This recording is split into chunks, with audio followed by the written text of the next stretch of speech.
क्या आप जानते हैं कि रोज सुबह आपकी थाली में परोसा जाने वाला खाना असल में आपको जिंदगी नहीं मौत दे रहा है। हरी सब्जियां, ताजे फल और अनाज की हर वो खेप जिसे हम सेहतमंद मानते हैं आज एक धीमे जहर में बदल चुकी है।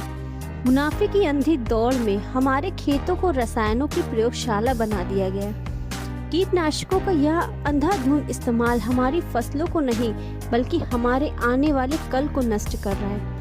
द इंडिया स्टोरी सिर्फ एक फिल्म नहीं है, यह उस कड़वे सच का आईना है जिससे हम सब आज तक आंखें चुराते आए हैं।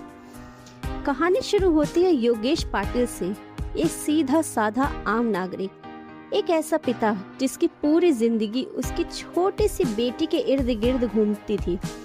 लेकिन एक दिन नियति उसे एक ऐसा सदमा देती है जो किसी भी माता पिता के लिए सबसे बड़ा दुख स्वप्न है। उसकी मासूम बेटी को कैंसर जैसी जानलेवा बीमारी जकड़ लेती है। इलाज, दवाइयाँ, डॉक्टरों के चक्कर सब नाकाम रहते हैं। और जब योगेश अपनी बेटी को खो देता है तो उसके मन में एक बड़ा सवाल उठता है, आखिर क्यों एक मासूम बच्ची जिसने कभी कोई बुरा काम नहीं किया उसे यह दर्द भुगतना पड़ा।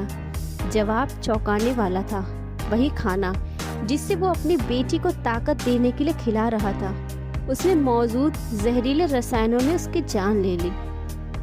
लेकिन योगेश पाटिल सिर्फ रोकर बैठने वालों में से नहीं था। वह फैसला करता है कि जो दर्द उसने झेला है वो देश के किसी और पिता को ना झेलना पड़े। वह टक्कर लेता है उस विशाल काय व्यवस्था से जो अरबों रुपए की एग्रोकेमिकल इंडस्ट्री चलाती है। ये वो कॉरपोरेट कंपनियां हैं जिनके लिए इंसानी जान सिर्फ एक नंबर है और मुनाफा ही सब कुछ है। इस नामुमकिन से दिखने वाली कानूनी लड़ाई में योगेश का साथ देती है एडवोकेट अर्चना। अर्चना एक ऐसी वकील है जो सिर्फ कानून की बारीकियां नहीं जानती बल्कि उनके पास नाइंसाफी के खिलाफ लड़ने का जिगरा भी है। अब मुकाबले एक तरफ ताकत, पैसा और सत्ता का है और दूसरी तरफ एक टूटे हुए पिता की जिद और न्याय की उम्मीद। अदालत के बंद कमरों में जब जिरह शुरू होती है तो कई ऐसे सच सामने आते हैं जो पूरे देश को हिला कर रख देते हैं। यह लड़ाई सिर्फ एक बच्ची की मौत के मुआवजे की नहीं है, यह लड़ाई है उस पूरे सिस्टम को बदलने की जो प्रतिबंधित रसायनों को खुलेआम बिकने की इजाजत देती है। विरोधी वकील हर चाल चलते हैं, गवाहों को डराया जाता है, सबूत भी मिटाए जाते हैं और योगेश की नीयत पर ही सवाल उठाए जाते हैं। लेकिन जब कोर्ट रूम में सच और आंकड़ों की गवाही होती है तो बड़ी बड़ी कंपनियों के चेहरों से नकाब उतरने लगते हैं। क्या एडवोकेट अर्चना और योगेश पाटिल इस भ्रम चक्रव्यूह को तोड़ पाएंगे? चेतन टीके द्वारा निर्देशित और सागर बी शिंदे द्वारा लिखित निर्मित द इंडिया स्टोरी एक सिनेमाई चेतावनी है। यह फिल्म हमें यह सोचने पर मजबूर करती है कि हम अपनी आने वाली पीढ़ी को विरासत में क्या दे रहे हैं, एक समृद्ध भारत या फिर बीमारियों का एक ऐसा अंतहीन सिलसिला। सिनेमा घरों में आज इस सच्चाई का हिस्सा बनिए।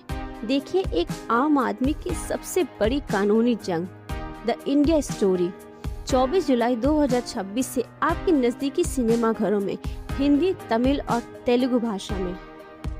इस फिल्म में बेटी के जाने के बाद योगेश पाटिल का एक संवाद पूरी फिल्म की आत्मा को झकझोर देता है। वो है, मैंने अपनी बेटी को जहर नहीं दिया था साहब, मैंने तो उसे सेब खिला रहा था ताकि वो मजबूत बने।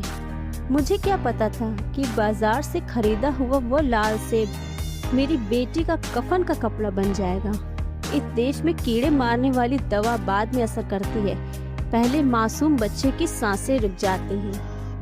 तो दोस्तों, आपको क्या लगता है, क्या वाकई हमारे खाने में मौजूद केमिकल पर सरकार को कड़े कानून बनाने चाहिए?